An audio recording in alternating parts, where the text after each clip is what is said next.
settlement of the question of Palestine. फिलिस्तीन पर भारत सरकार के इस कदम से नफरती चिंटुओं को लग सकती है मिर्ची, बौखला उठा नेतन्याहू।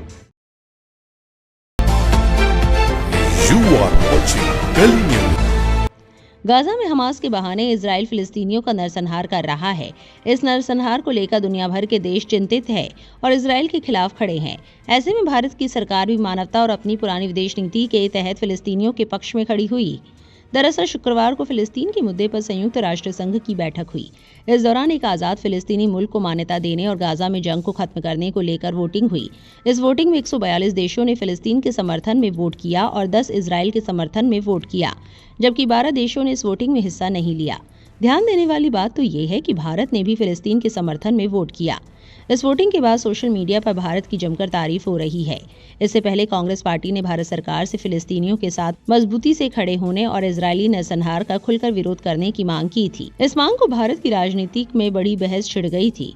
बता दें कि इस प्रस्ताव को न्यूयॉर्क डिक्लेरेशन नाम दिया गया है। इसकी अगुवाई सऊदी अरब और फ्रांस ने किया। न्यूयॉर्क घोषणा पत्र कहे जाने वाले इस प्रस्ताव का समर्थन करने वालों में भारत के साथ साथ चीन, रूस, सऊदी अरब, Qatar, Ukraine, UK, Italy, France, Germany समेत कई मुल्क हैं। न्यूयॉर्क डिक्लेरेशन के तहत फिलिस्तीनियों के लिए एक फिलिस्तीनी राष्ट्र और यहूदियों के लिए इजराइल को मान्यता देने की बात कही गई है।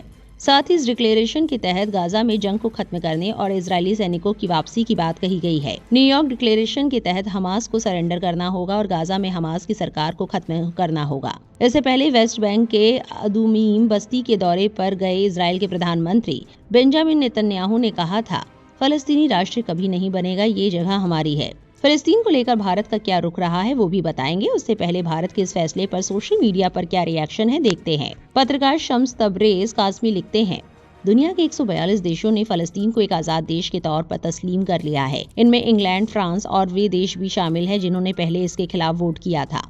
भारत ने भी अपनी पुरानी पॉलिसी को बरकरार रखा है। वरिष्ठ पत्रकार उमा शंकर सिंह ने पोस्ट के जरिए कहा, भारत ने न्यूयॉर्क घोषणा पत्र के पक्ष में मतदान किया जिसमें फिलिस्तीन राज्य की स्थापना का आह्वान किया गया है। भारत ने 142 देशों के साथ मिलकर इस घोषणा पत्र के पक्ष में मतदान किया। 10 देशों ने इसके विरोध में मतदान किया, जबकि 12 देशों ने मतदान में भाग नहीं लिया। दीपक नाम के एक शख्स प्रियंका गांधी की तस्वीर पोस्ट करते हुए लिखते हैं, जब प्रियंका गांधी इंसानियत की बात कर रही थी तब अंधभक्त उनका विरोध कर रहे थे। आज वही मोदी सरकार यूएन में फिलिस्तीन के पक्ष में वोट की दिया है। अब अंधभक्तों के सामने दिक्कत ये है, ताली बजाए या माथा पकड़े। सलमान खान नाम के एक शख्स ने लिखा, भारत सरकार हमेशा से ही फिलिस्तीन के मजलूमों के साथ खड़ी है।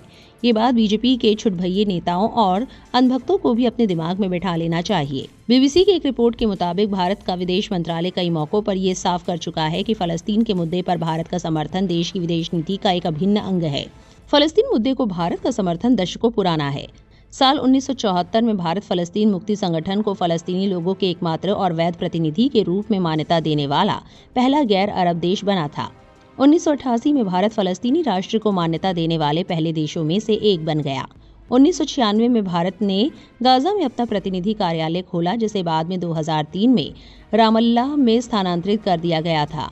बहुत से बहुपक्षीय मंचों पर भारत ने फलस्तीनी मुद्दे को समर्थन देने में सक्रिय भूमिका निभाई है। अब सवाल ये उठता है कि भारत में जितने नफरती मानसिकता के लोग हैं जो फिलिस्तीनियों के नरसंहार का समर्थन कर रहे थे और इजराइल को सही बता रहे थे, वे भारत के इस कदम का समर्थन करेंगे या विरोध करेंगे?